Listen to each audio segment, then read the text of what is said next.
2, 1.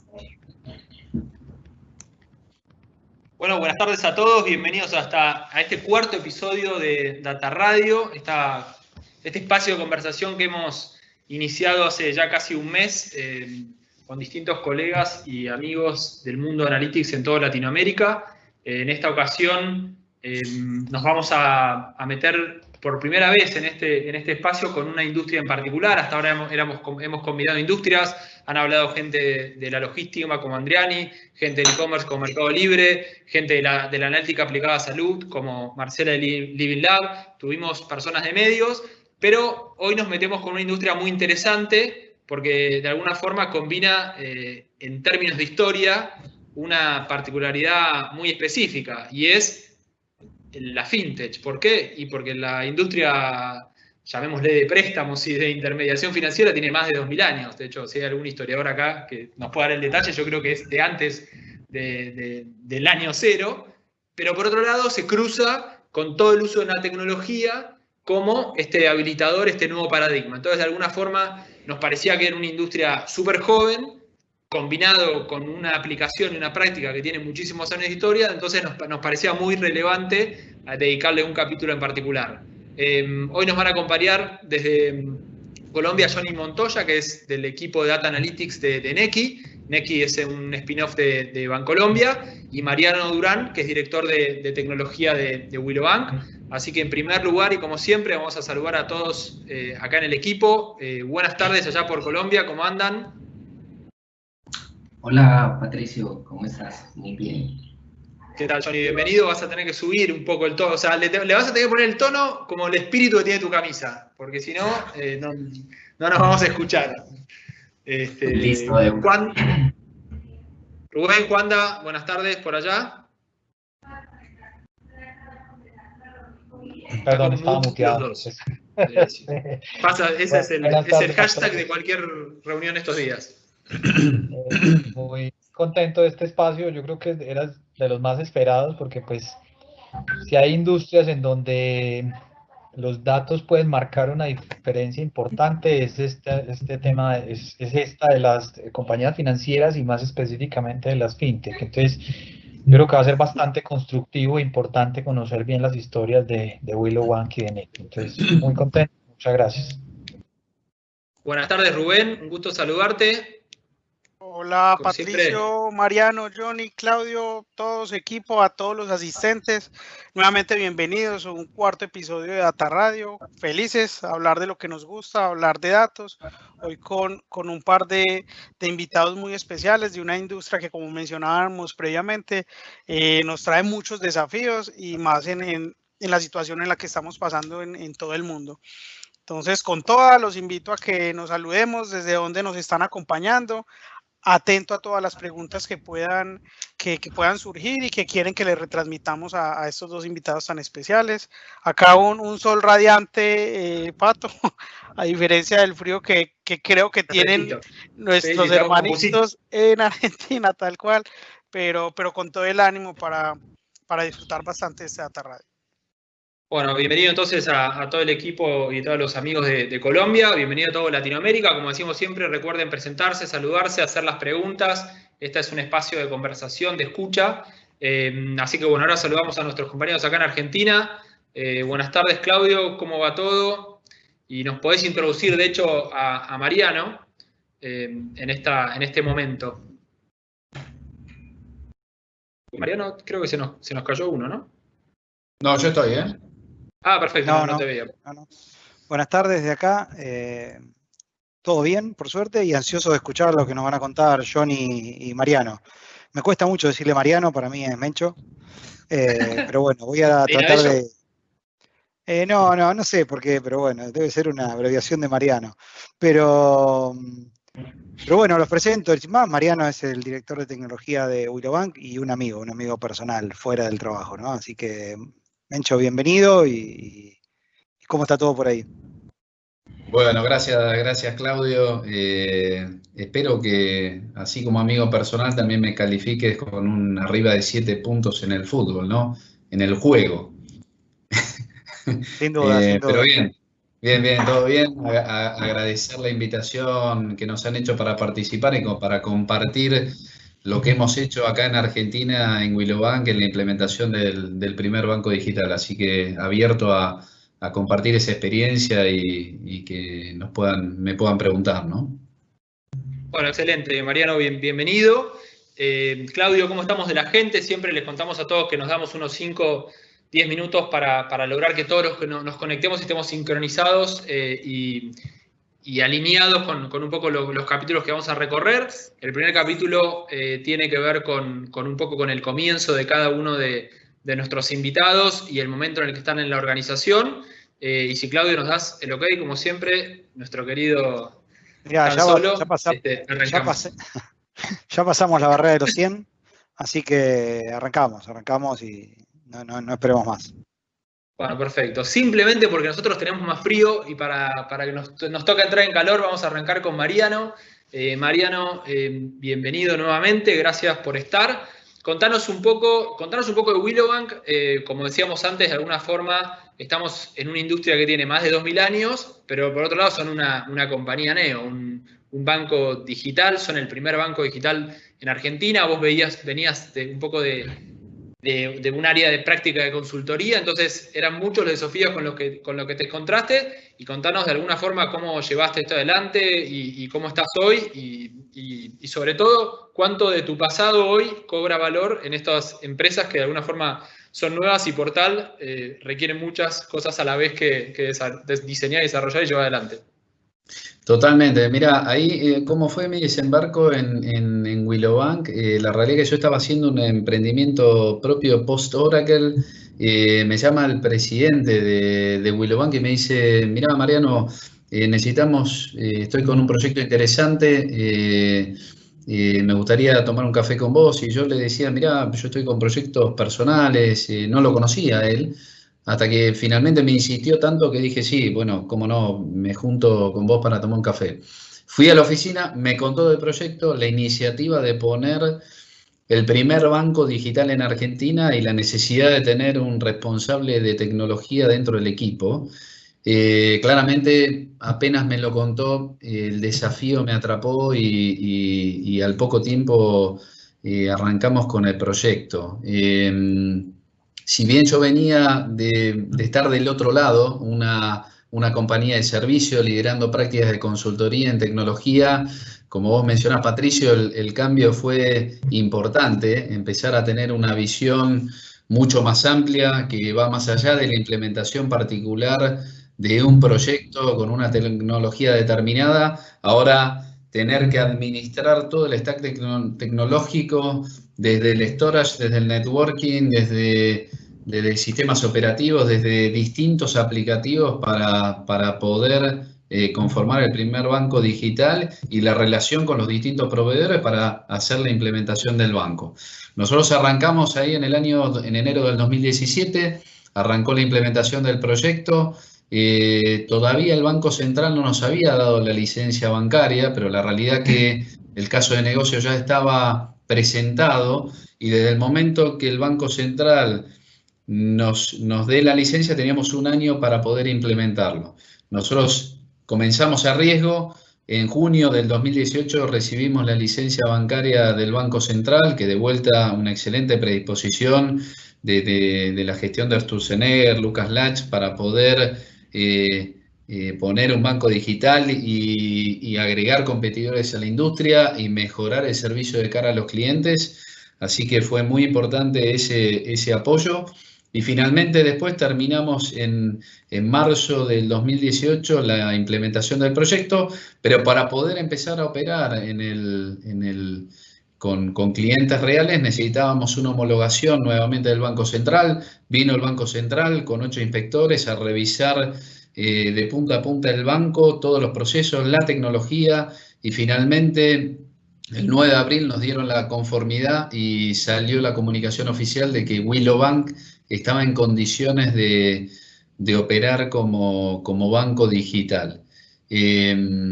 La realidad es que vos me preguntás cómo fue el cambio entre la práctica de consultoría y esto. En parte te respondí una parte, pero yo creo que lo que se mantiene es la parte del servicio, ¿no? Nosotros, estando en la parte de consultoría, claramente servicio, pero estando en el área de tecnología de un banco, donde del otro lado hay clientes, el servicio es fundamental. Tenés que garantizar el uptime, tenés que garantizar que todas las operaciones se puedan hacer y tenés que garantizar que los tiempos de respuesta ante las quejas, consultas o reclamos de los clientes son en tiempo y forma. Si no, tenés un potencial cliente que se frustra con el uso del aplicativo. Así que toda esa es mi experiencia en calidad de servicio, atención al cliente, lo puse para poder dar el mejor servicio a los nuevos clientes de Willow Bank.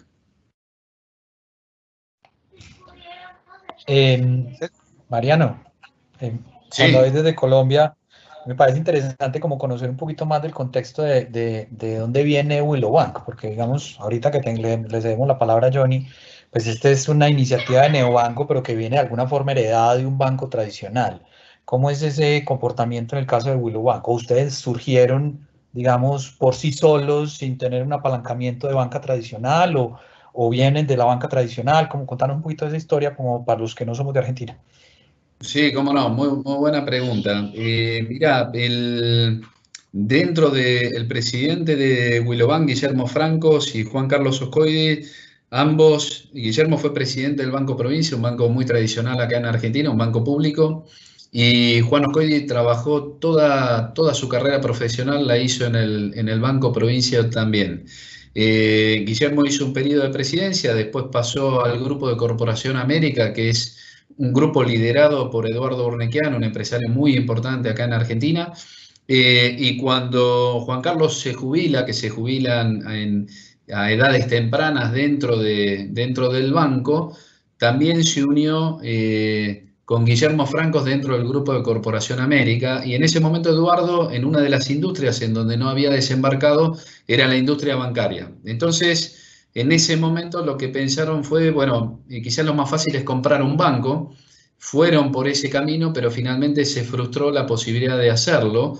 Entonces volvieron a la oficina y dijeron, bueno, pero a ver, si no podemos comprar un banco, ¿cuál es la alternativa? ¿Y por qué no construir y construir nuestro propio banco? Entonces hablaron con Eduardo. Eduardo, una persona que le gustan los desafíos, ambicioso en el buen sentido, aceptó inmediatamente y a partir de ahí surge el proyecto. Tanto Guillermo como Juan habían hecho un proceso de renovación del Banco Provincia en donde digitalizaron todos los procesos que una persona hacía por ventanilla. Entonces esa fue como la experiencia digital que empezaron a transitar dentro del banco público y que después dijeron, no, el próximo paso es construir un banco 100% digital.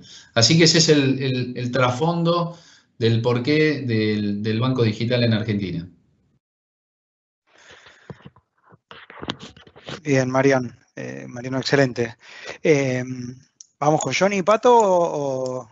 No, dale, si no tenés más preguntas para Mariano en este momento. Mariano, muchas gracias. Hay un momento que describiste que es, vinieron todos los inspectores de Central y los que trabajamos en esa industria financiera y pasamos por esos procesos, sabemos que esa pequeña frase no tiene el peso específico de otras, digamos, ¿no? O sea, cuando los reguladores que regularon industrias de los últimos 100 años pensando en carpetas de papel y se van a procesos digitales, la verdad, nos quitamos el sombrero ante ustedes, digamos, ¿no? O sea, no, pero déjame que te diga que la realidad es que siempre está ese fantasma. Siempre está ese fantasma. Y yo la realidad es que no había tenido esa experiencia. Sí había tenido experiencias de auditorías y revisiones en Oracle, pero no en el sistema financiero. Yo no provengo de esa área. Pero la realidad es que para mí las cosas son muy claras. Cualquiera que venga y me dé una alternativa de mejora, yo la tengo que aceptar y tengo que reconocerle y agradecerle lo que me está proponiendo y lo tengo que capitalizar. Entonces yo no veo al auditor un competidor, veo a un auditor en donde, al contrario, me tiene que ayudar a mejorar. Y la realidad que los inspectores del Banco Central, liderados por Carlos Bianco, Gastón Cordero, han tenido esa política. Han tenido esa política y nos han tratado, y en particular a mí que no proveía del sistema financiero, me han tratado con una Me han tratado excelentemente bien y todo lo que nos han dicho lo hemos capitalizado para mejorar. Así que esa es mi única reflexión, ¿no? Bueno, entonces es bueno saber que hay una oportunidad y una visión de futuro. Pero, totalmente. Excelente. Bueno, Johnny, bienvenido acá a esta conversación. Bienvenido Colombia, bienvenido Medellín. Contanos un poco de vos, contanos un poco de Nequi. Nequi quizás al ser un neobanco arrancó con un propósito diferente a financiar, digamos, pero una experiencia súper interesante porque realmente pusieron de lo mejorcito que había a hacer ese kickoff, digamos, ese startup desde cero. Contanos un poco de vos y contanos un poco de cómo fue este proceso y cómo están hoy saliendo al mundo en este momento. Estás muteado nuevamente. Ya. Primero les cuento como qué es Nequi, pues para los que nos acompañan de otras partes de fuera de Colombia. Nequi es el primer neobanco de Colombia. Nació a finales del 2015, ¿cierto? Y a hoy, pues el último conteo de usuarios llegaba a cerca de los 2 millones de usuarios. Es una propuesta 100% digital que nace, pues como lo mencionan, de Bancolombia. Es un intraemprendimiento que nace dentro de Bancolombia, pero que opera bajo la misma licencia de Bancolombia, pero independiente, pues como en su operación.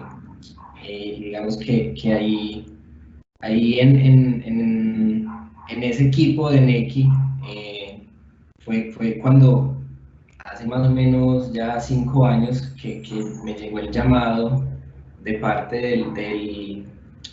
del director de tecnología de ese entonces, que conocía pues como la historia que tenía suramericana, que es de la empresa donde yo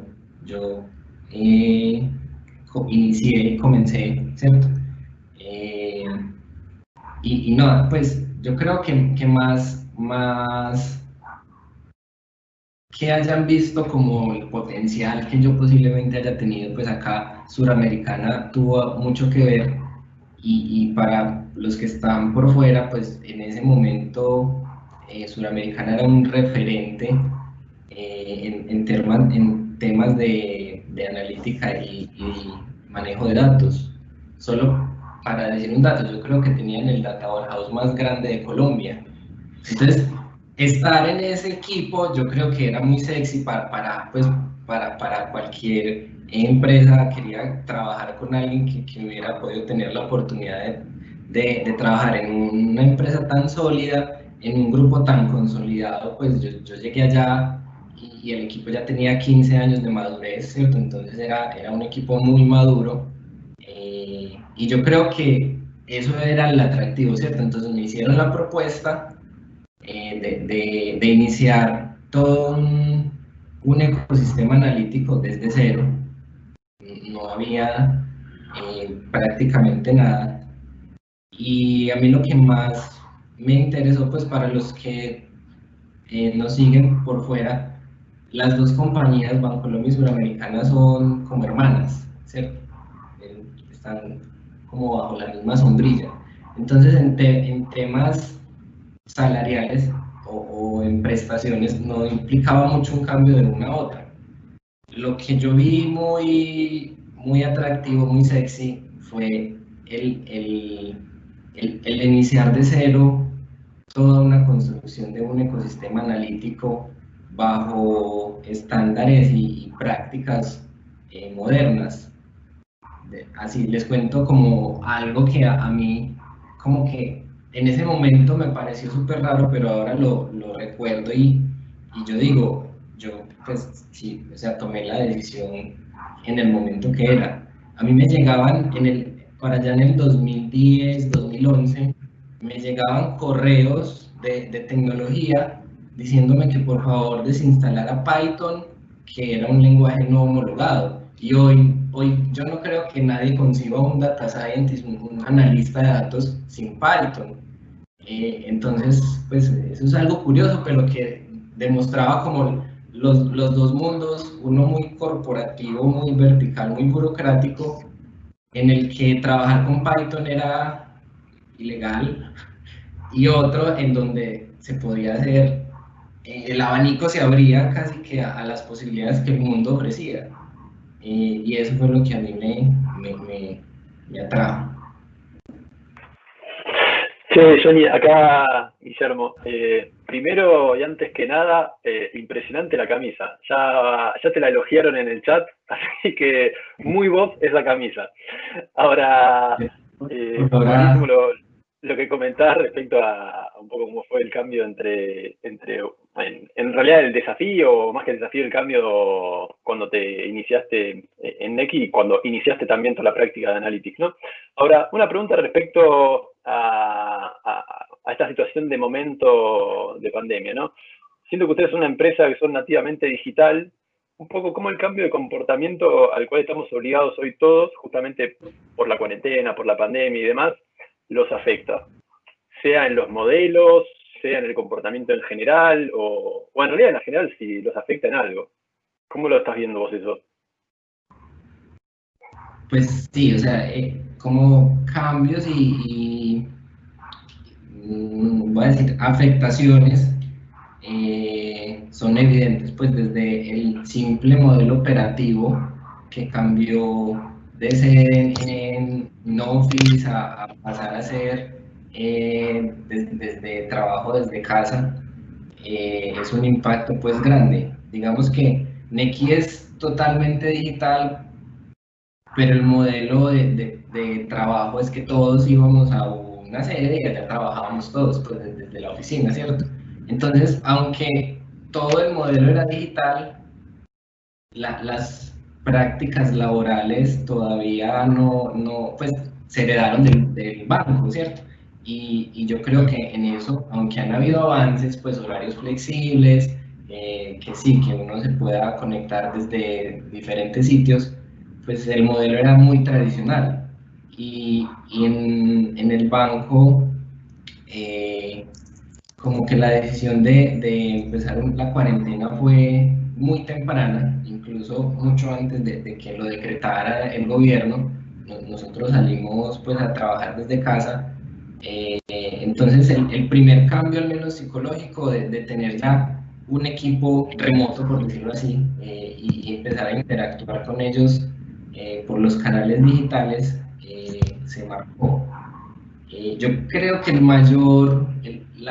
mayor cambio mental en el chip que tuvimos como organización, y más enfocado pues en el equipo analítico, es que de un día para otro, de una semana para otra, explotaron, pues, muchas iniciativas cayeron y que tenían que ser priorizadas, y que la capacidad nos sobrepasó, pues nos desbordó. Y tuvimos que darnos cuenta que hacer renuncias era posible, que priorizar era posible, y que se tenía que hacer porque si no el equipo se iba a estallar, ¿cierto? Y si le pones a eso que ya está el tema de que puedes trabajar casi que desde que te levantas, y si tienes el computador al lado hasta que te acuestas, puedes trabajar, pues eso al inicio fue duro de manejar, ¿cierto? Porque controlar los horarios de trabajo, y no tanto por el tema de seguimiento, sino de salud, ¿cierto? Muchos de los del equipo trabajamos, pues somos nocturnos, nos gusta trabajar en la noche. Entonces para nosotros esos primeros días éramos como, oye, ¿usted qué hace a las 9:30 de la noche todavía trabajando? No, es que estoy feliz, pero a las 3 semanas, 4, ya no era feliz, ya nos tocó cambiar a nosotros también ese chip. Y claro, tocaba de vez en cuando dormir, ¿no? Sí. Rubén, contanos de lo que viene preguntando la gente, de lo que vos pensás. ¿Hay alguna pregunta que podamos hacer, Rubén o Juanda? Sí, Patricio. ¿Qué opinan? Muy, muy activos, saludándonos desde Costa Rica, desde Argentina, desde Colombia. Muchas gracias por seguir conectados a nuestros episodios de Data Radio. Y sí, efectivamente hay una pregunta muy interesante, y en este punto en el que estamos concebiendo lo que son los inicios de las compañías, teniendo en cuenta desde el marco de la industria bancaria, pero desde nuestra perspectiva de datos, ¿cuál consideran ustedes puede haber sido ese desafío más latente? ¿Desde lo tecnológico o desde lo regulatorio? Si quieres, arrancamos con vos, Johnny, y pasamos a Mariano. ¿Cómo no? Listo. Pues, digamos que un poquito como en línea de lo que les acabo de contar, de que estábamos todos concentrados en una oficina específica, y que esa oficina de cierta forma a nivel de redes estaba blindada, y tener que hacer que los empleados, los colaboradores nos movamos a la casa y que ese blindaje de cierta forma se rompa.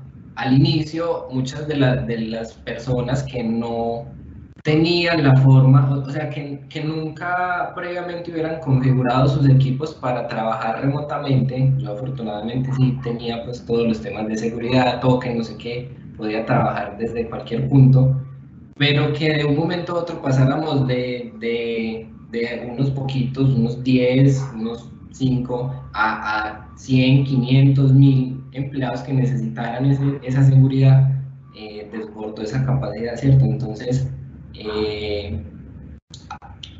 o sea, que de un momento a otro una organización que es orientada a los datos y que está acostumbrada a llegar, ver su dashboard, entender el negocio, trabajar con sus herramientas, de un día para otro no las tenga, yo creo que eso impactó fuertemente. Y al inicio pues era como, no tengo conexión al repositorio de datos, ¿quién me pasa algo? Entonces era mucho de compartir no sé qué, hasta que ya pues se fue como llegando al 100% de todos los que trabajamos. Pero al inicio fuimos unos pocos privilegiados que teníamos previamente configurado eso, mientras se expandió. Pero ese choque de tener los datos y de trabajar con tus datos diariamente y al día siguiente no tenerlos y no poder acceder, fue fuerte. Perfecto, Johnny, muchas gracias. Mariano, cuéntanos en tu caso, ese desafío regulatorio, tecnológico, ¿cómo lo viviste? Mira, en nuestro caso, que fue construir un banco desde cero, claramente ambas fueron un desafío, ¿no? Primero porque éramos un equipo muy chiquito y tuvimos que tomar decisiones desde seleccionar el proveedor de servicios de data center, que en ese momento la regulación impedía procesar en la nube. Y no teníamos un horizonte claro en cuándo eso iba a ser posible, con lo cual tuvimos que contratar un proveedor de servicios de data center en Argentina, y a partir de ahí comprar hardware. En algunos casos tuvimos que salir a comprar hardware, el otro lo utilizamos como Infrastructure as a Service, para garantizar que esas dos cosas lo hacíamos lo más rápido posible de cara a no frenar la implementación del proyecto. Entonces, desde el punto de vista tecnológico, un desafío enorme, porque tuvimos que montar absolutamente todo, desde la infraestructura en el data center para todo el banco y todos los aplicativos satélites que se requieren para poder funcionar en el sistema bancario argentino, porque en el sistema financiero argentino el cobro bancario es una parte. Adicionalmente, tenés que tener sistemas de detección de operaciones sospechosas, de prevención de lavado de dinero, de alertas por si una persona es o no terrorista, de gestión de cobranza, herramientas de un RP contable, etcétera, etcétera. Y desde el punto de vista regulatorio, claramente es una industria muy regulada, y ahí la desventaja de mi parte era que no tenía ese background, con lo cual tuve que hacer un catch-up importante para lograr entender las necesidades regulatorias, en donde también estuve apoyado por todo el equipo de trabajo de Willow Bank, Así que fueron desafíos, ambos fueron un desafío para nosotros para lograr implementar el banco. Y retomando un poquito el tema de la pandemia, con lo que mencionaba Johnny, nosotros nos pasó exactamente lo mismo, un trabajo que era 100% on-site en la oficina, a pesar de ser un banco digital, e inclusive colaboradores que cuando surgió la pandemia dijeron, no, pero yo no sé cómo vamos a continuar dando el servicio si no estamos todos en la oficina, ¿no? Y claramente para mí no era un desafío, porque yo venía de la experiencia en Oracle de trabajar muchísimo tiempo en forma remota, y la realidad es que hoy con las herramientas colaborativas que tenemos, la verdad que funcionó muy bien, y todas esas personas que dudaban de la posibilidad de trabajar remota se sorprendieron de lo bien que se puede trabajar, y creo que nos ayudó también a organizar el trabajo internamente dentro de la compañía, porque cuando uno está remoto requiere sí o sí establecer un orden, establecer en qué momento voy a discutir tal o cual tema en tal o cual foro. Entonces implica una organización que en la oficina nos levantábamos, íbamos a verlo a la persona y resolvíamos ahí en el momento, ¿no? Pero eso implicaba que quizás estaba hablando con otra persona y le interrumpíamos. Entonces, en mi criterio, nos ordenó muchísimo, y claramente nosotros, al ser un banco digital de cara al cliente, la pandemia no tuvo ningún impacto, al contrario, nosotros potenciamos las capacidades del banco para resolver problemáticas en donde nos empezaron a contactar un montón de empresas para ver cómo podían hacer para depositar los sueldos en Willow Bank, dado que no podían resolver la acreditación de salario en el banco tradicional, donde le decían, bueno, tenés que venir y firmar, pero estoy en pandemia, no puedo ir. Entonces, se nos generó una oportunidad en distintas áreas de cuentapropistas que no estaban bancarizados y necesitaban alguna forma de hacerlo rápidamente sin asistir a una sucursal. Muchas gracias, Mariano y Johnny, muy claro. Johnny, perdón, ¿querías agregar algo? Sí, que pues quería compartirles una experiencia, como que coincido mucho, pero quería contarles algo que, o sea, uno como que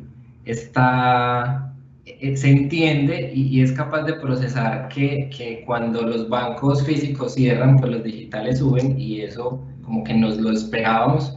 Pero hay algo que no nos esperábamos y que es muy curioso, y es, Nequi es una solución de iniciación financiera, más no es vista tanto como de inclusión financiera, ¿cierto? Para los que están por fuera y nos siguen, Colombia es un país que el gran porcentaje del territorio es rural, ¿cierto? Y que la mayor población está concentrada en unas poquitas ciudades.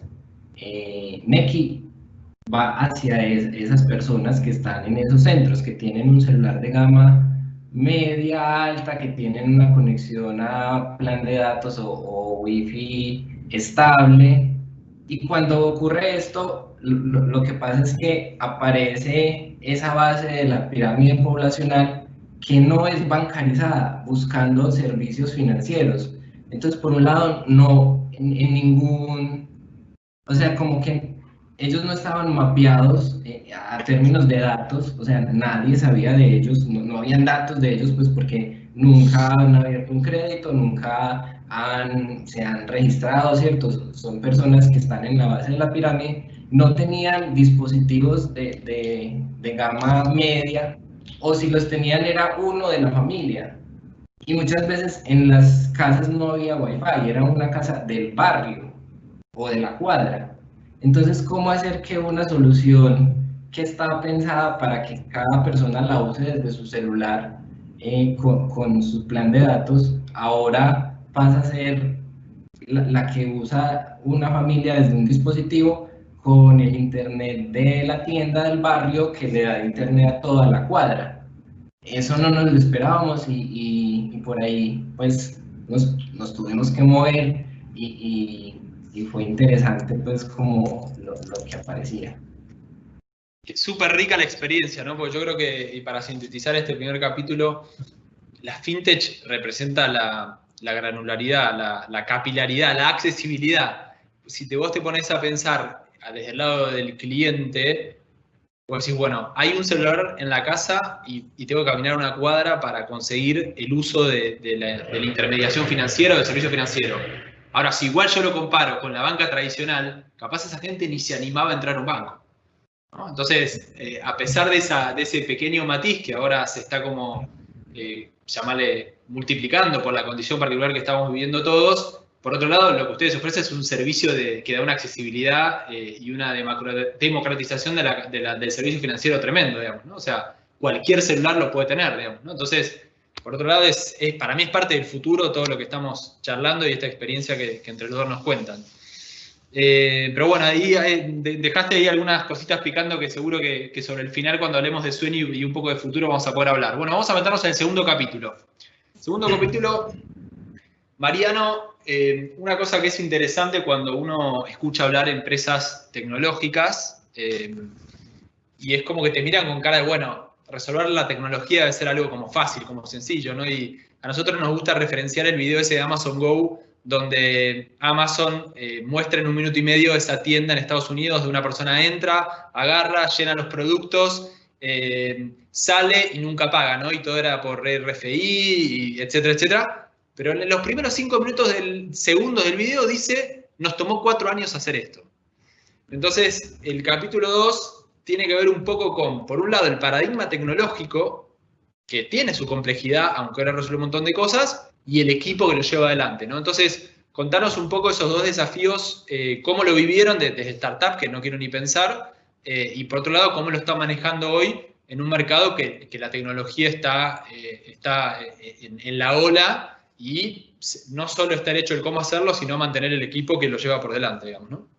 Sí, mirá, ahí nosotros queríamos hacer algo muy simple, implementar el primer banco digital.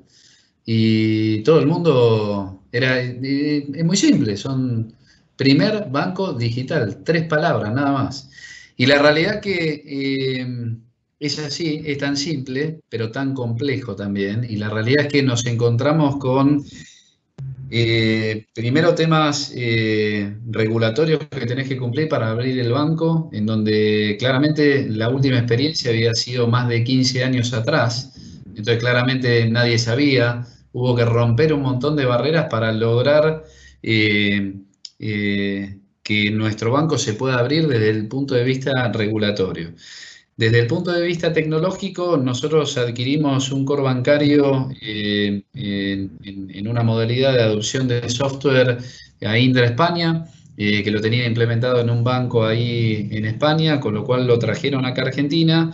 Y el gran desafío ahí fue lograr interconectarnos con todo el sistema financiero argentino, ¿no? Vos, para poder operar como banco, tenés que conectarte con alguna red, Banelco Link, en nuestro caso estamos conectados con Link, tenés que conectarte con la cámara compensadora que es Coelsa, tenés que conectarte con algún buró de crédito para poder hacer ese scoring de los nuevos clientes, en donde nosotros, al momento que la persona se vincula con el banco, ese es el único dato de riesgo que tenemos, o el único dato que utilizamos para evaluar el riesgo, y tenés que conectarte también con la procesadora de tarjeta de crédito. Es un montón de integraciones que claramente ese core bancario no lo tenía, y ese fue un gran desafío, poder hacer las implementaciones y las adecuaciones para lograr operar con el sistema financiero.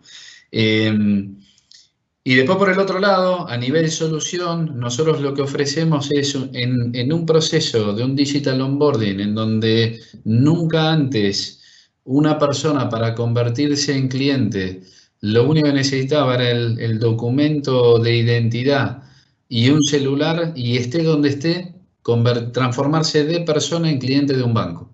Tan simple y tan fácil como eso, en un proceso que no duraba más de 10 minutos. Pero como vos decías, por debajo había un montón de dificultad, ¿no? Y ese flujo y esa experiencia de usuario, recuerdo que la diagramamos en un mega pizarrón que teníamos ahí en la oficina, y que todos los días lo mirábamos, lo revisábamos y lo mejorábamos, y íbamos adecuando ese proceso para lograr la mejor experiencia, ¿no? Y de vuelta, eso que parece tan simple, establecer el primer banco digital, la realidad que llevó un enorme esfuerzo para poder implementarlo. Pero lo interesante, y ahora hablando de los recursos humanos, nosotros hicimos una combinación muy interesante, gente que provenía del sistema financiero y gente como en mi caso que no provenía del sistema financiero. Y la realidad que todo el equipo de tecnología, más toda la gente que se ha incorporado, compartimos unos principios y valores que van más allá de la vida profesional, tienen que ver con la vida y nos hemos convertido en amigos. Hemos logrado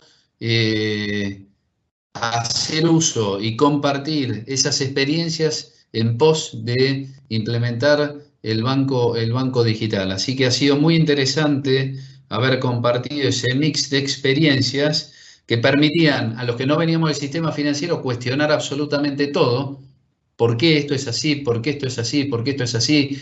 Y encontrar quizás oportunidades de mejora. Y por el otro lado, los que provenían del sistema financiero, compartir los motivos y las razones que en muchas ocasiones tenía que ver con temas regulatorios o temas de limitaciones del ecosistema financiero, ¿no?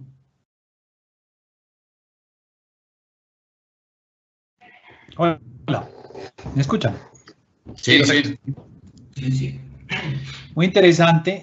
Yo quería como meterme un poquito más en otra discusión que es un poquito más profunda, y es este tema de las fintech. Digamos que ha tenido como dos aproximaciones. Por un lado, los que han entendido el tema más desde la óptica de virtualizar las operaciones que tradicionalmente se hacen en un banco, y otros que han tenido una óptica más desde, bueno, vamos a transformar realmente el modelo de prestación de servicios del banco, no solamente a virtualizar la forma de consignar un cheque, sino a repensar realmente todo lo que requiero, todo lo que uso, todo lo que se necesita para operar un banco. Entonces, eso por un lado. Por otro lado, pues muchas de esas aproximaciones de fintech pues, se enfocan en la base de la pirámide, como lo decía Johnny ahorita, en llegarle a ese personaje no bancarizado, a ese personaje que no tiene un historial crediticio y que no hay un buró al cual yo le pueda preguntar por él, porque simplemente el personaje está apenas comenzando o no ha tenido históricamente pues una forma, digamos, de referenciación. Entonces, la pregunta va hacia, ¿están en Willow Bank repensando también esa aproximación al entendimiento del score de riesgos? Que también hemos escuchado de muchas iniciativas en donde se dice, bueno, ya no le voy a preguntar entonces a un buró sobre cómo es la persona, sino que me voy a referenciar por, no sé, sus redes sociales, por sus patrones de consumo en un retail, o sea, de otras fuentes, digamos, exógenas, adicionales a lo que pasa o lo que reposa en un buró de crédito. ¿Cómo es un poquito la experiencia que han tenido alrededor de esos temas?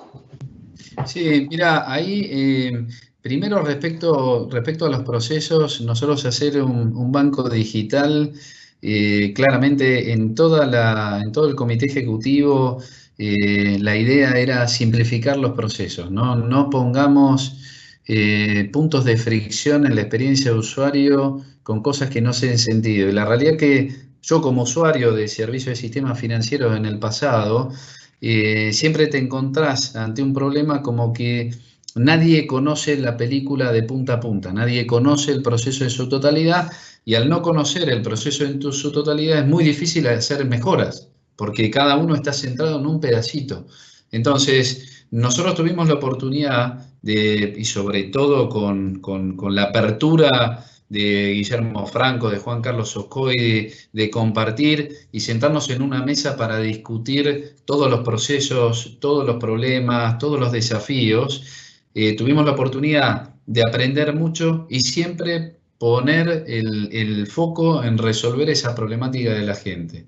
Entonces, contestando la primera parte de la pregunta. Y respecto del análisis de buró de crédito, sí, claramente. Digamos, nosotros tenemos como dos etapas. La primera etapa en donde utilizamos el buró de crédito para hacer un score, y ahora que ya hemos transitado una historia y tenemos comportamiento crediticio de cada uno de los clientes, empezamos a utilizar nuestros propios datos para poder evaluar con nuestra información los riesgos de cada uno de los clientes. De hecho, el año pasado, en mayo del año pasado, liberamos un producto muy innovador acá en Argentina que tiene que ver con una tarjeta que es de crédito, pero funciona como si fuese una prepaga, en donde el objetivo nuestro era poder incluir financieramente y dar un elemento de crédito que hay mucha gente que está excluida, y por el otro lado permitir a esa gente que vaya construyendo su historial crediticio en Willow Bank para a partir de ahí poder ir mejorando los límites en función de su comportamiento.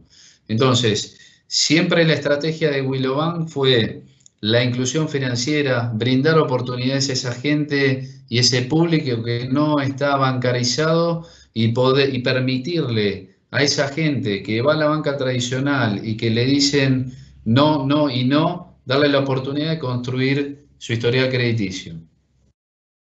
Clarísimo, Mariano, muchas gracias por este capítulo y estas respuestas.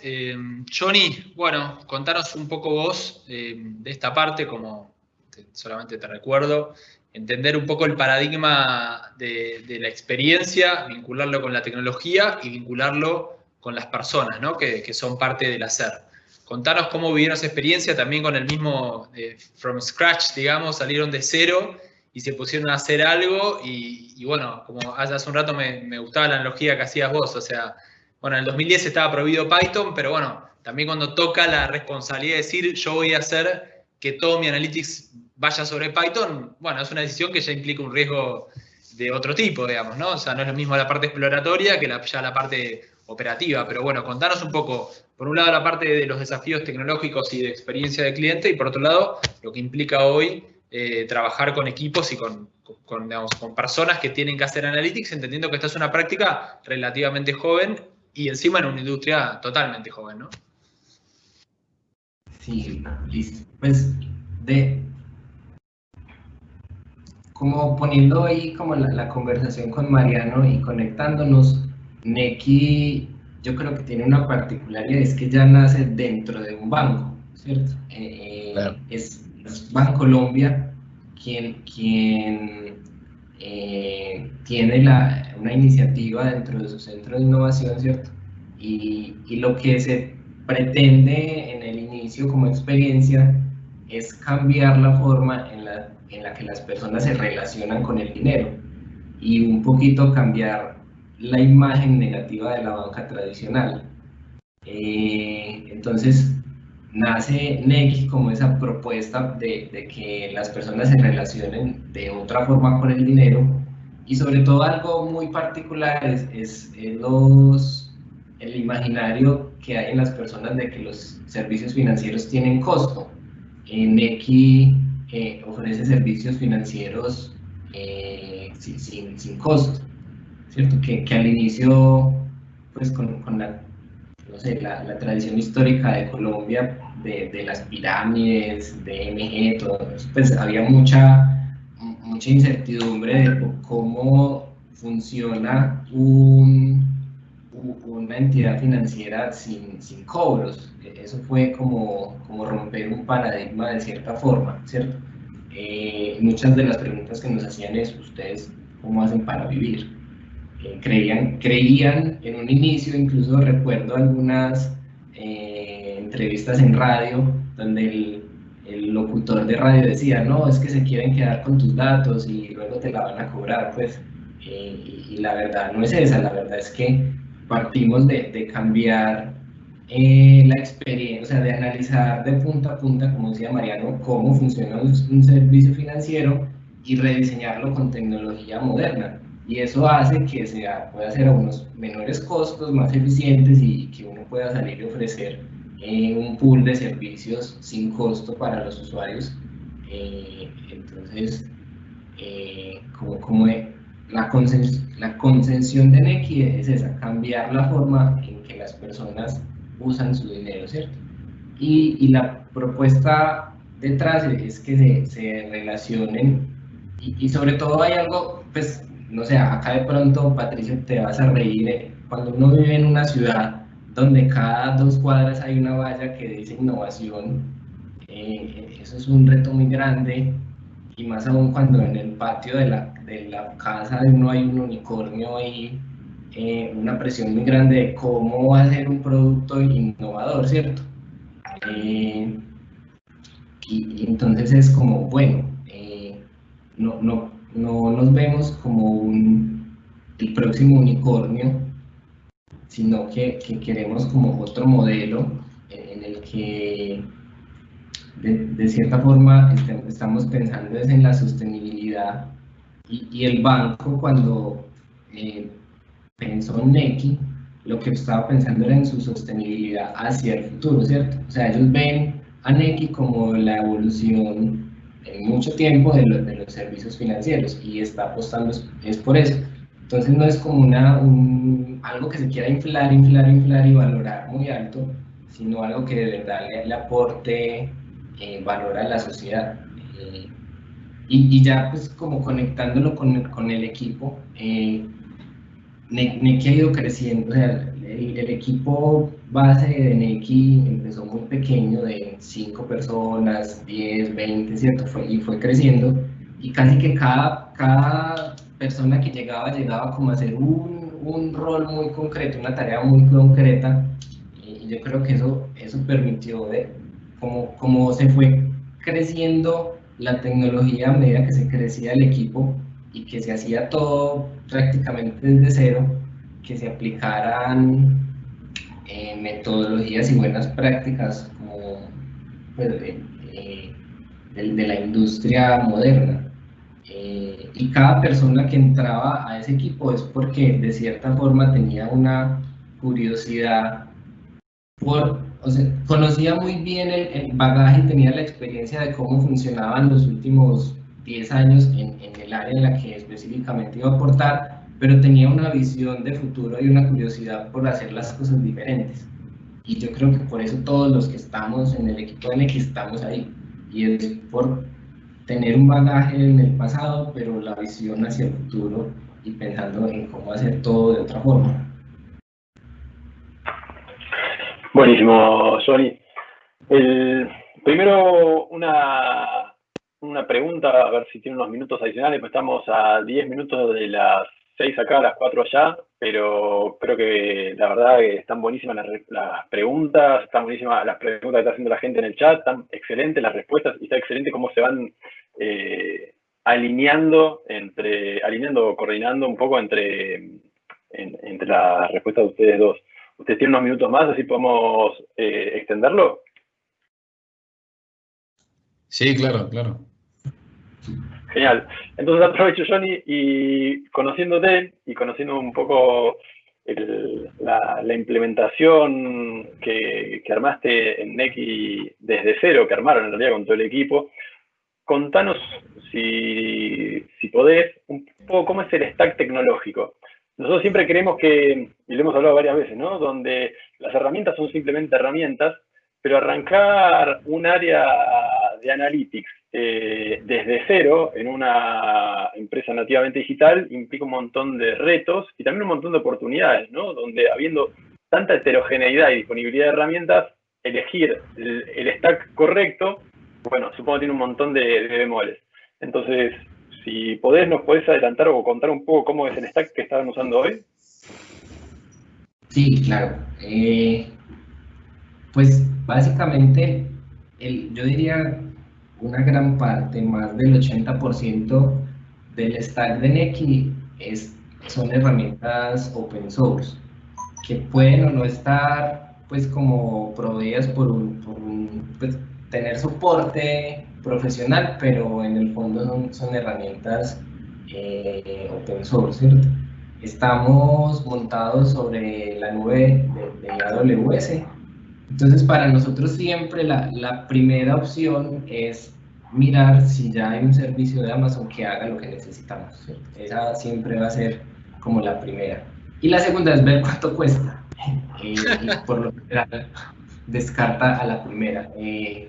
Por ahí nos hemos dado varios golpes de cabeza con soluciones de un clic, pero que cuestan, pues que cuando llega la facturación es bastante alta, y que toca replantear totalmente lo de soluciones one click, porque pues sí, son muy buenas y funcionan bien, pero también puede que estén pensadas como para otro tipo de equipos, no como los equipos de Nequi, que tienen un fuerte componente de habilidades tecnológicas y de programación, y que fácilmente podemos hacer soluciones similares o Claro. pues por encima de las que Amazon provee. Entonces lo primero es mirar si Amazon tiene algo. Si lo tiene, luego es ver cuánto cuesta. Y ahí empezar a jugar como con el equipo de infra, y es ese eterno juego de sí, eso es open source, pero cuánto vale cuando me toca a mí operarlo y tener a un personaje pendiente de la operación y de que el servidor esté arriba y todo. Si Amazon como servicio lo provee, pues siempre vamos a preferir que Amazon nos lo provea. Y no, nada, como para decir algunos nombres de tecnologías. Había algo que decía Patricio ahora sobre tomar decisiones de cuándo escoger una tecnología y correr el riesgo de que, no sé, pues, por ejemplo, fue fortuna o no sé, de que Python fuera el lenguaje preferido para los analistas de datos. En este momento suena Julia. ¿Qué pasa si la curva se empieza a voltear y cómo nos preparamos para eso? Yo creo que cuando uno escoge stack de tecnología, todos tienen como unas ventajas y unas desventajas. Por ejemplo, Bancolombia, que es como pues, dentro de nuestra misma casa, usa un stack tecnológico diferente al de Nequi. Ellos tienen una solución de Cloudera, nosotros no, pues por lo que les decía, preferimos primero Amazon, y Amazon ya ofrece pues soluciones como Redshift. Nosotros usamos una solución híbrida entre Data Lake y Data Warehouse, entonces usamos Redshift y S3 como file system. Y para decir algunos nombres, pues usamos las instancias de EMR de Amazon. Hay una tecnología que vale la pena, de hecho está tomando cada vez más fuerza, se las digo, y creo que la escogimos hace 2 años y le atinamos pues porque se ve que está cogiendo mucha fuerza. Las iniciales son DBT, D, la B larga y T. Es una solución, pues es una librería de Python. Algo que quisiera hacer énfasis es que nos vamos en temas de infraestructura por Amazon y en temas de librerías o de código por cualquier cosa que se hable con Python, ¿cierto? Ese es como el matrimonio que tenemos. Entonces todas las soluciones o los frameworks que usamos, muchos de ellos son de Python. Ese que les estoy diciendo en específico es uno, pero hay más que quizás si nos hacen las preguntas y quedamos con los datos se los responderemos. Pero es ese matrimonio, Amazon, Python. Perfecto. Más el efecto Nequi, porque en un momento dijiste, en voz baja, pero lo dijiste, es nuestras capacidades hacen algunos servicios de Amazon mejor que Amazon. Así que te salió bien paisa salió ahí. Pero bueno, gracias Johnny y Mariano por este capítulo. Como siempre, la tecnología es una cosa que uno puede hablar de forma ilimitada. La idea es el equilibrio en esta charla. Vamos a meternos con el último capítulo que de alguna forma lo queremos sintetizar en 2 y les vamos a pedir que lo traten de ver cómo lo pueden sintetizar en 5 minutos cada uno para poder darle tiempo a Rubén y a las preguntas de la gente. Y les planteamos el siguiente paradigma. Por un lado, cuando hablamos de fintech, cuando hablamos de una industria digital, hablamos de algo masivo. Algo masivo que por la reciente situación global se ha acelerado, esa transformación digital se ha acelerado. Pero por otro lado, cuando hablamos de datos, hablamos de personalización, hablamos de la oferta justa para la persona correcta. Entonces, la alquimia acá es que el dato como activo estratégico es cuando yo logro usar los datos para a esta cantidad. Recién hace un rato dijeron números de cantidad de clientes que son impresionantes, sobre todo si uno los compara con el tiempo y el costo de adquirir clientes o usuarios que tiene el sistema financiero, es cómo manejan esos dos temas. Por un lado, están creciendo en uso y en plataforma, pero por otro lado, lograr usar el dato para que no deje de ser un servicio personalizado y el dato realmente se convierte en un activo estratégico. Así que, Mariano, te dejo en este paradigma que es permanente, ¿no? Es una beta permanente que se está constantemente lidiando con la masividad y con el dato y sobre eso ir creciendo en la estrategia, digamos, ¿no? Totalmente, totalmente. Ahí nosotros, y me encantó esa reflexión de Johnny, que cuando son muy caros los servicios los construyen ellos. No, nosotros ahí somos, hace muy poquito arrancamos, nosotros estamos todavía con un fuerte foco en captación de clientes, que como vos bien decís, Patricio, al ser nuestra sucursal bancaria es el celular de las personas, con lo cual es muy fácil ante un cambio tecnológico replicarlo masivamente a todos los clientes. No tenemos que ir sucursal por sucursal para hacer una adaptación. Entonces es mucho más fácil llegar a la masa, es mucho más fácil hacer cambios, pero estamos todavía en una etapa de captura de clientes. Y respecto al uso de datos, siempre que se nos presenta algún análisis y campañas de marketing que hacemos en forma segmentada o tenemos que hacer algún análisis de comportamiento de clientes, siempre vamos a la mesa ejecutiva con datos concretos que sacamos de nuestros sistemas, ¿no? Entonces, armamos todos los indicadores como para poder presentar en el comité ejecutivo y poder tomar decisiones con datos reales y que no vaya con los datos, el gerente general lo manda de vuelta a su escritorio para que haga su tarea. Así que, claramente es un activo importantísimo el dato de cada operación y actividad que hacen los clientes dentro del banco. Eso enriquecido con información externa te permite tomar muchas mejores decisiones y segmentar la oferta de productos dentro de esa cartera de clientes. Clarísimo, y mencionaste algo que no es menor, y es el alineamiento estratégico. Creo que en el segundo o tercer episodio de Data Radio mencionábamos la publicación de Harvard Business Review, donde dice que la mayor causa de fracaso de implementar proyectos de inteligencia artificial o proyectos de datos como práctica general está en el no alineamiento estratégico. Entonces, si tienes un gerente general que no acepta algo que no venga basado en datos de mínima, va a ser una decisión incompleta. Así que ahí tienen casi toda la carrera ganada. Totalmente. Pero bueno, Johnny, contanos vos cómo lo ves, como decíamos antes, el paradigma, por un lado, de la masificación y de este mercado más permeable de alguna forma y más masivo, tanto por el volumen y por la digitalización, y por otro lado el uso de datos como esa necesidad de llegar al small data, digamos, ¿no? Al dato más específico. Sí, bueno, pues ahí como que se me vienen a la cabeza varios hilos por los cuales jalar. Digamos que en términos generales, y eso es algo que me apasiona y me gusta en Nequi, hay como set de información, set de datos. Entonces igual, si alguien llega a una reunión y nos lleva como su soporte en datos, pues como que se queda como en un criterio subjetivo, como sí, es que a un usuario le falló, y es como bueno, ¿y a ella cuántos más? Como que sí hay esa sed.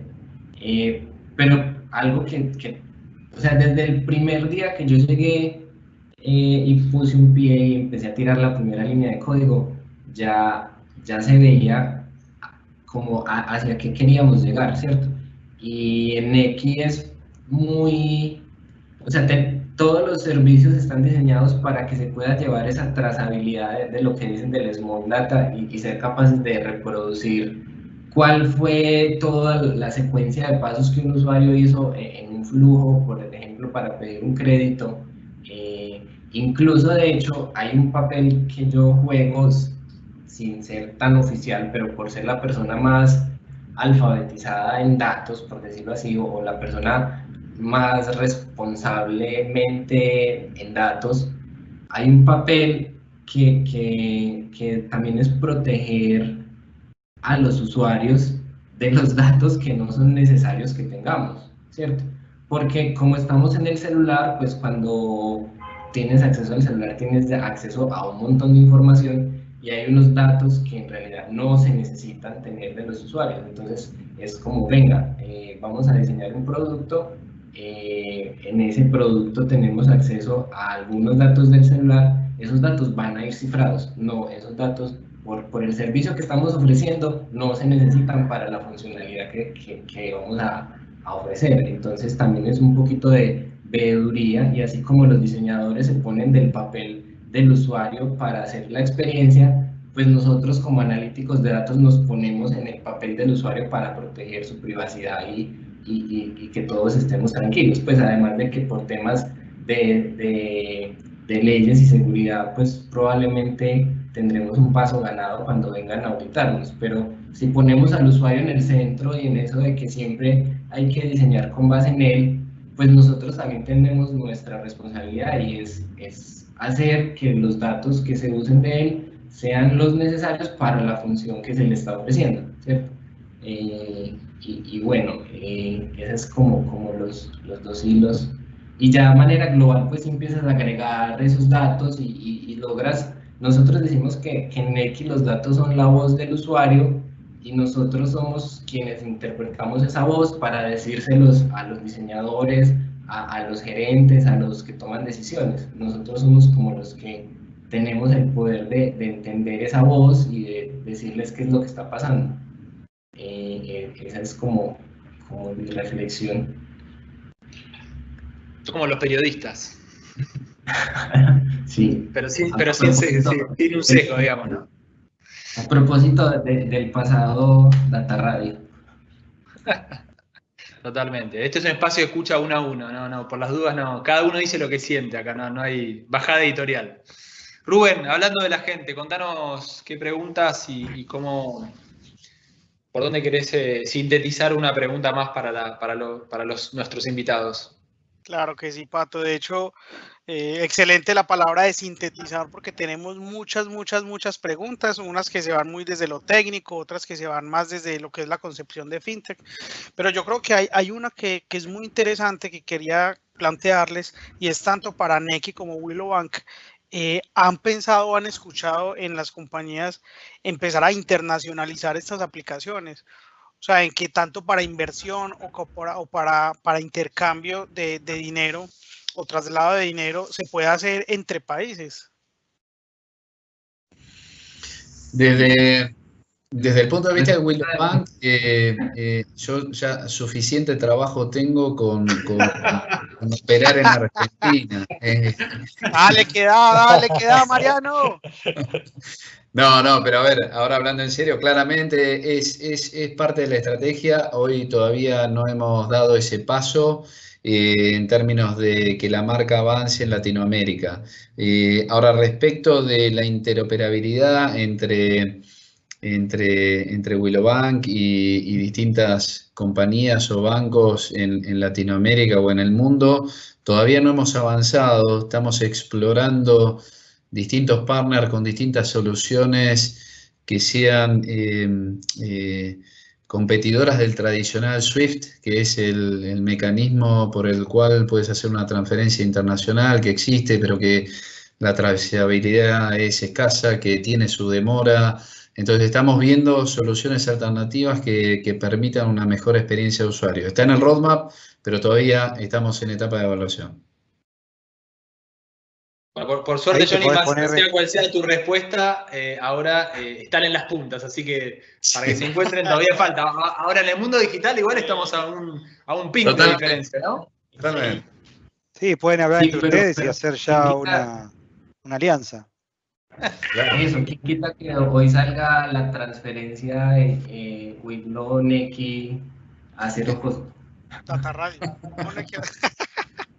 Totalmente. Sí, no, pues en Nequi, de hecho, yo creo que uno de los retos más grandes, diría más que las transferencias internacionales, es que nosotros concebimos a Nequi y algunas veces lo comparamos con Uber, ¿cierto? Y que tú deberías tener el Nequi y irte para otro lado y no tener que instalar otro Nequi, el Nequi de otro país, ¿cierto?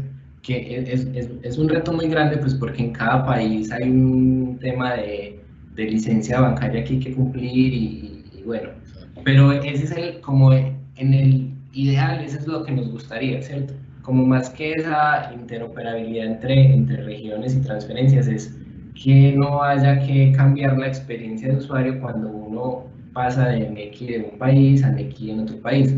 En este momento existe Nequi Panamá, y Bancolombia tiene presencia en otras regiones de Latinoamérica, ¿cierto?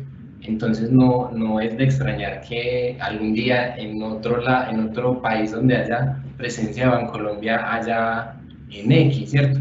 Pero es difícil, o no hemos logrado que sea un solo Nequi y no que sea un Nequi para cada país. Yo creo que ese es el reto mayor al que estamos nosotros enfrentados. Sí, perdón, creo que inclusive antes de que Claudio nos haga un buen cierre de todo, pensaba, Nequi, Willow Bank son organizaciones que se pensaron así todo 4 años atrás. Hay que ver dónde está el mercado de acá a 5 años, con todos los marketplaces que están saliendo, con toda la internacionalización, entonces hasta a ustedes les tocará adaptarse, digamos, ¿no? Así que ahí vamos, ¿no? Sí, bueno, la verdad, yo me acuerdo hace unos años atrás, Mariano venía a jugar al fútbol y había sacado la versión beta -1 de la aplicación para enrolarse y venía y decía, poné el dedo acá, enrolate, y creo que nos hizo poner los 20 dedos de las manos, de los pies, todo para probar la aplicación. Fuimos todos beta tester, ¿no?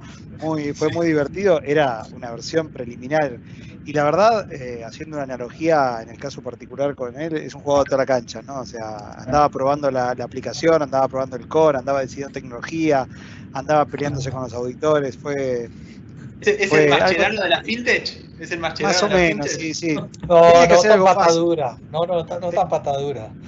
Tenía que hacer eso, el primer banco digital, nada más ni menos. Y Johnny lo conocí en Medellín y la verdad, un tipo apasionado por la investigación y por las preguntas, ¿no? Johnny encuentra una pregunta y creo que no duerme hasta que no encuentra una respuesta, ¿no? Porque lo tortura eso, ¿no, Johnny? Sí, anoche me pasó. Así que bueno, lo que quería era agradecerles muchísimo que hayan estado con nosotros. Es un placer escucharlos, es un placer conocerlos. Y bueno, están invitados siempre. No les digo la semana que viene porque ya los escuchamos ahora y tienen que pensar otra cosa, pero no sé con qué vamos a seguir y cuándo, con otra cosa distinta de Data Radio, pero nos gustaría tenerlos siempre cerca. Nos vamos con casi 190 asistentes, miles de preguntas, o sea, hay cualquier cantidad de preguntas. Les pasamos alguna, Rubén les pasó alguna, pero realmente mucho interés en este tema. Así que realmente muchas gracias y hasta el jueves que viene con otro episodio de Data Radio. Muchas gracias a todos. Gracias Mariano, gracias Johnny, gracias por allá por Colombia. Juan de Rubén. Muchas gracias a todos por el espacio. Yo creo que nos queda apenas como intro. Nos quedan muchos temas en el tintero, pero vendrán nuevas ediciones. Gracias. Gracias a ustedes. Un abrazo grande. Igualmente a todos. Hasta luego. Nos vemos. Muchas gracias. Chao. Data Radio. Chao. Nos vemos.